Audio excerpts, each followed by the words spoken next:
chers compatriotes, Togolaises et Togolais, chers Togolais et chères Togolaises d'au-delà des mers, chers amis du Togo, debout, en avant toutes, espérez contre toute espérance, écrivait déjà l'apôtre Saint Paul dans les épîtres aux Romains. Une fois de plus, j'ai l'immense honneur de m'adresser à vous ce soir avec gravité. Peuple togolais, ne vous découragez pas.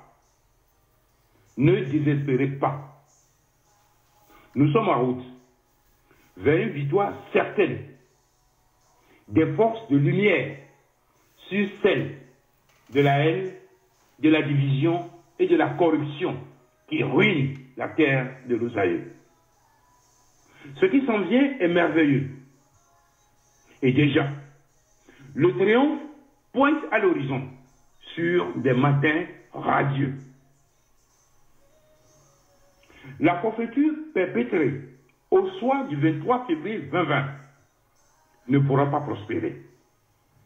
Bientôt, cette sinistre farce s'arrêtera. La tyrannie est déjà dans les oubliettes de l'histoire, mais vous ne le savez pas encore, à cause des apparences trompeuses de l'heure. Le vrai visage de ce régime cruel et archaïque qui régente notre quotidien commence par se découvrir sur le plan international et à la face de notre peuple martyr. Sa survie n'est qu'une question de courte durée. Gloire aux héros de nos combats, artisans d'une lutte sans trêve. J'entends vos clameurs qui montent des entrailles de notre mère patrie bien-aimée. N'est-ce pas qu'à l'œuvre que vous la reconnaîtrez, a dit Jésus-Christ de Nazareth, de par votre bravoure patriotique, à n'en point douter, vous êtes le sel de la terre, noble descendant des fondateurs du berceau de l'humanité, qui avaient dit non lors du scrutin présidentiel du 22 février 2020. Une révolution électorale sans précédent, sur fond de référendum populaire. Non au quatrième mandat. Non à la survie d'un régime à l'agonie qui a perdu sa boussole au service d'une caste de prévaricateurs coalisés contre l'épanouissement et le bonheur des filles et des fils de notre nation tout entière. Des moyens tous azimuts sont déployés et vous assistez chaque jour sous vos yeux ébahis à toutes les combines, viles, nauséabondes, déployées par la dictature militaro-clanique pour tenter de se maintenir au pouvoir, vaille que vaille. Indubitablement, cette année 2020 consacre la fin d'une génération d'âpres luttes collectives et plurielles pour la démocratisation du Togo et l'alternance politique. La révolution électorale du 22 février 2020 consacre l'aboutissement de la feuille de route du 31 juillet 2018 de la CEDEAO, conséquence directe de l'échec du 27e dialogue politique intertogolais au lendemain des grandes manifestations populaires déclenchées à partir du 19 août 2017 qui ont secoué notre pays. Aucune personne sérieuse, digne de confiance, encore moins une institution, fut-elle nationale ou internationale. Au vu de la longue et grave crise sociopolitique, n'oserait prétendre que l'éclatante victoire du peuple togolais du 22 février 2020 est un non-événement à passer en petit profit pour aller vers d'autres échéances électorales en vue du maintien de la plus vile dictature au monde. Mes chers compatriotes, Togolaises et Togolais, chers amis du Togo, consciente qu'elle ne peut vaincre seule l'hydre hideuse qui écrase le peuple togolais. La DMK, la dynamique Mosféon Kodjoro, a multiplié ses appels à l'endroit de toute la classe politique pour achever notre lutte collective et plurielle de libération nationale. En écho, ce sont des dénigrements, des insultes de la part de certaines formations politiques dont les leaders ont le matin reconnu le triomphe de la DMK, allant jusqu'à confesser qu'elle a écrasé tous ses concurrents à midi, formulant des conditions de ralliement, et le soir exige l'annulation du scrutin, nous déniant le brevet des statuts de l'opposition, comme s'il soutenait la DMK pour récupérer sa victoire reconnue, même par l'usurpateur, revenait à demeurer dans le statu quo, revenait à laisser donc les Togolais dans la misère. Le faire est révélateur de l'être et il t'appartient seul, peuple vaillant togolais, d'apprécier ceux qui œuvrent résolument pour qu'enfin tombe à jamais les chaînes de ton aliénation et de ta déshumanisation. Certes, les rideaux sont tombés sur l'élection présidentielle du 22 février 2020. Mais la révolution électorale déclenchée se poursuit plus que jamais, comme en témoigne la détermination de votre humble serviteur, que vous avez démocratiquement et massivement élu président de la République, et qui est rallié par des patriotes de tous horizons, déterminés à libérer cette année la terre de nos aïeux. Ensemble, nous écrivons les plus belles pages de l'histoire de notre pays, le Togo chéri, terre bénie, aimé de Dieu Tout-Puissant.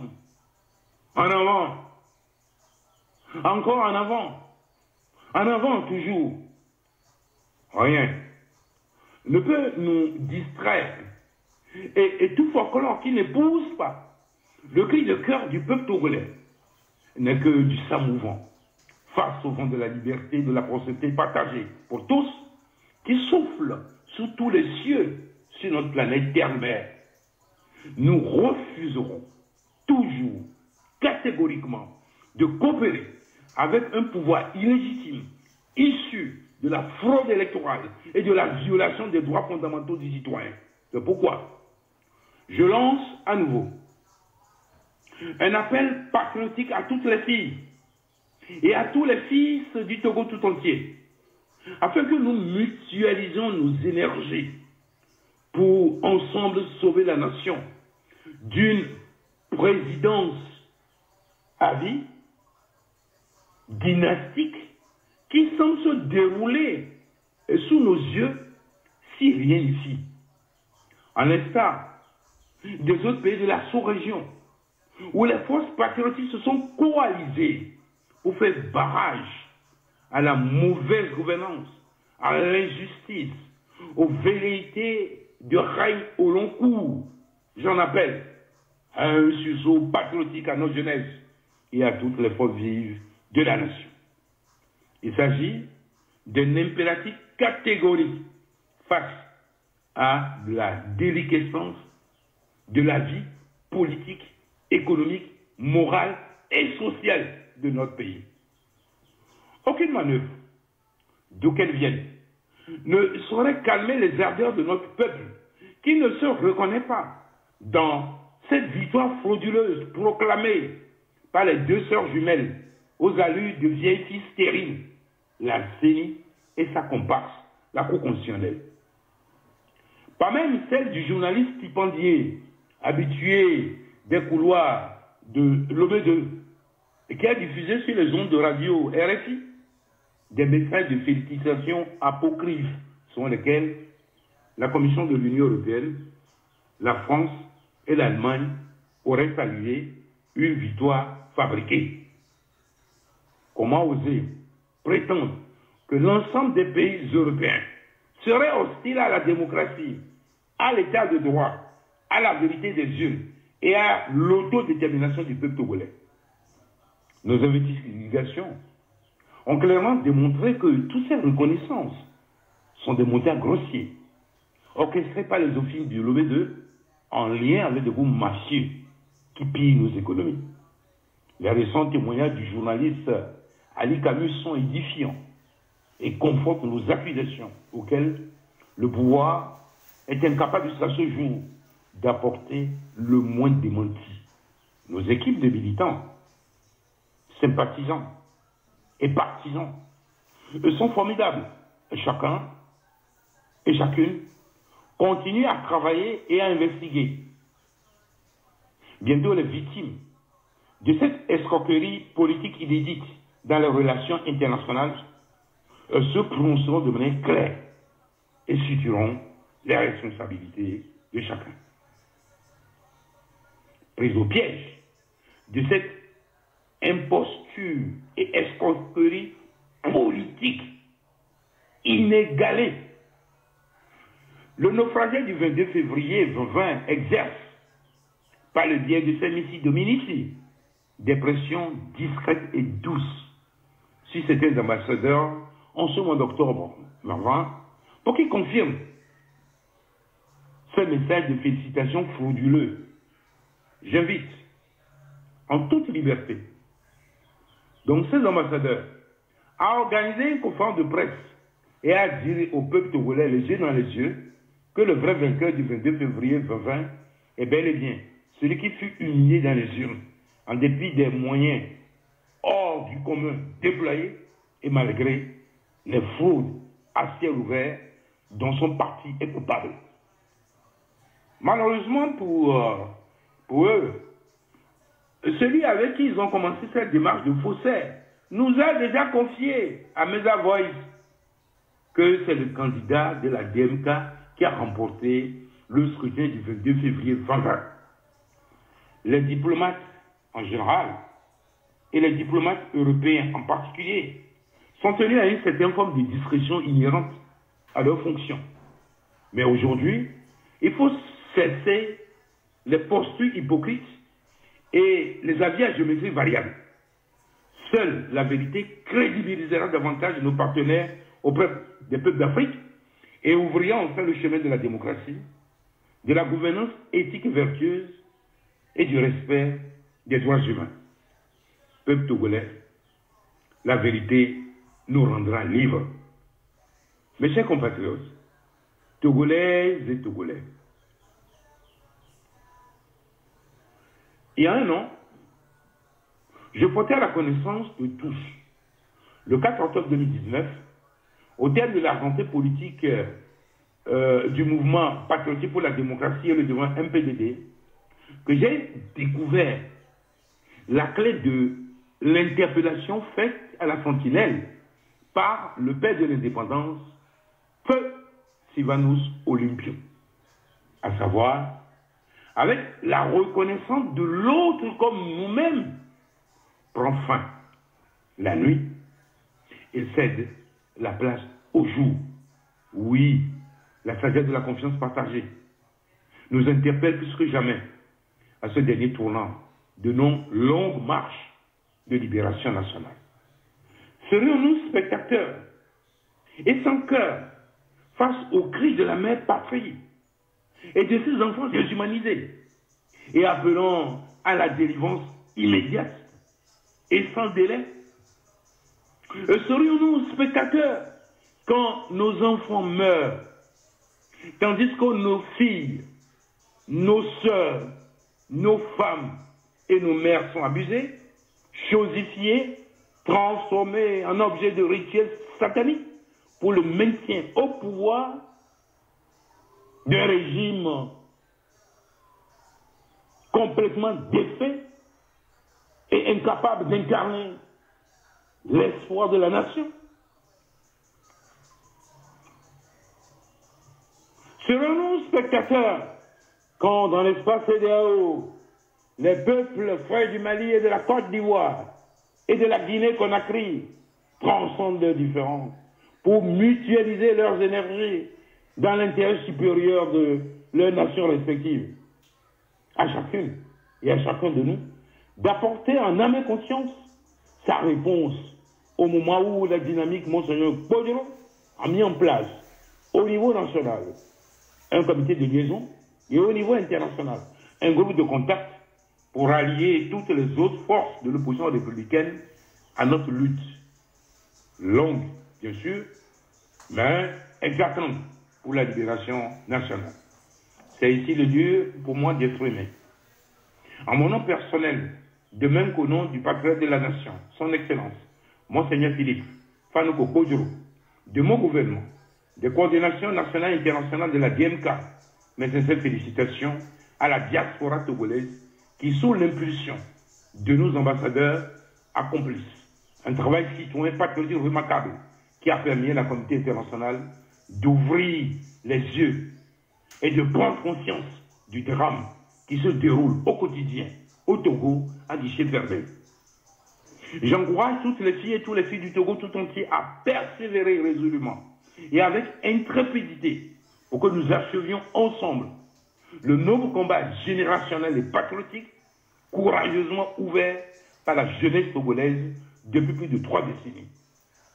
Aux héros de ces longues marches qui sont tombés sur le champ d'honneur, la patrie est fort reconnaissante. Vous avez une place non seulement dans nos cœurs, mais aussi au panthéon des grands hommes de la nation à advenir. Il va sans dire que depuis le 3 mai 2020, date de la fausse investiture du naufragé du 22 février 2020, tous les actes posés jusqu'à la formation du gouvernement immoral sont frappés de nullité et n'engagent que ce qui illégitimement s'impose au peuple par la terreur, la corruption, les intimidations de toute nature sur fond de violations graves des droits et libertés fondamentales du citoyen. L'architecture de ce gouvernement immoral démontre à suffisance un recyclage des hommes et des femmes qui ont engendré durant la gouvernance du président sortant un loup passif, à la fois moral, politique et spirituel pour la nation, sans oublier un endettement massif qui signifie des impôts supplémentaires pour les générations présentes et futures. Que peut apporter de nouveau une telle équipe dont le bilan a été lourdement sanctionné le 22 février 2020? Ils sont comptables des sacrifices rituels et des assassinats, des perdus citoyens, du chômage massif des jeunes, de graves prévarications, notamment le feuilleton de Petrolgate, du bradage de l'économie à des groupes étrangers, des blanchiments monstrueux, du trafic de drogue, notamment la cocaïne, de faux usage de faux, de la transformation du Togo au plan international en un repère de voyous mafieux, de la transformation donc de notre République en un république de faussaires. Peut-il encore s'affranchir du choc en retour des sacrifices sataniques, de terreur, d'injustice, de la manipulation, de l'achat des consciences et surtout de la déshumanisation de notre pays, transformé en un orphelinat de l'humanité et du désert d'amour? Non, absolument pas. Les événements évolutifs jusqu'au grand événement cosmique du 21 décembre 2020 va ouvrir le solstice d'hiver et le nouvel âge du Verseau. Nous édifierons tous. Ce qui s'en vient dépasse les simples prédictions du prophète Ésaïe, à qui s'en prend désespérément la dictature militaro-planique. Au nom de quel principe? Peut-on interpeller un prophète, un homme de Dieu, qui livre une opinion qui n'engage que lui, et de le priver de liberté? Il est constant dans l'histoire des peuples. qu'il y a eu des personnages de cette dimension dont la mission est de prévenir les dirigeants, les peuples, sur les desseins de Dieu. Et en la matière, le prophète Isaïe n'est pas le seul à délivrer le message qui donne de l'insomnie aux usurpateurs. Fonyansingé sait certainement que lorsque le prophète Isaïe avait en son temps prédit donc la mort de son père, il fut aussi gardé donc à Lomé 2 et ne fut libéré qu'à l'annonce de l'effectivité du décès donc du général Eyadema. En somme, c'est l'histoire qui se répète. Il n'y a aucun doute que l'alternance au sommet de l'État est actée. Et je dis bien actée, et que absolument rien ne peut l'entraver. Ce décret est divin et incorruptible et implacable, car lui ne peut contraindre la volonté de Dieu vivant, souverain maître de l'histoire et créateur des univers avec tout ce qu'ils contiennent. Avant qu'il ne soit trop tard, il importe que le naufragé du 22 février 2020 relâche le prophète Esaïe, lui donne sa liberté et respecte le décret divin qu'aucun rite satanique ou diabolique ne peut annuler en transférant le plus rapidement possible le pouvoir à celui qui a eu la faveur des yeux, c'est-à-dire à votre serviteur. Fort donc de votre souveraineté à moi conférée, c'est décidé de mettre en place dans les prochains jours un gouvernement de combat qui va conclure notre lutte collective et plurielle de libération nationale. Mes chers compatriotes, Togolaises et Togolais, chers amis du Togo, il y a 3 mois de cela, que des fous enragés ont voulu me supprimer pour mettre définitivement fin au contentieux électoral, espérant ainsi annuler l'ordre divin. À l'été de bonne source, c'est par la grâce de Dieu. J'ai pu m'éloigner de mon domicile et pris mes quartiers dans un champ de maïs, merveilleusement au contact de magnifiques énergies actuelles de notre terre-mère. Ce choix m'a valu quelques sarcasmes de la part d'aucuns et de la compassion auprès d'autres. Il me rapproche de la pauvreté de la crèche et des souffrances du calvaire et m'apporte joie et sérénité. Un jour viendra, le pardon et la réconciliation nationale seront salués dans une liesse populaire. Remercie donc de tout cœur à tous ceux qui m'apportent le soutien contre vents et marées. Aujourd'hui, et plus que jamais, j'ai une vive conscience de l'essentiel dans une vie d'homme. Aimer et tout donner. En ce qui me concerne, je donne tout à notre mère patrie, convaincu que c'est le plus beau choix de ma vie. Je ne donne pas pour ma gloriole, mais je donne par amour et avec amour. Car là, seul réside finalement le tout de notre raison d'être. J'en appelle au pardon, que nous devons tous les uns aux autres, spécialement à ceux d'entre nous qui se sont détournés de notre raison d'être en tant que citoyens du Togo, la terre de nos aïeux.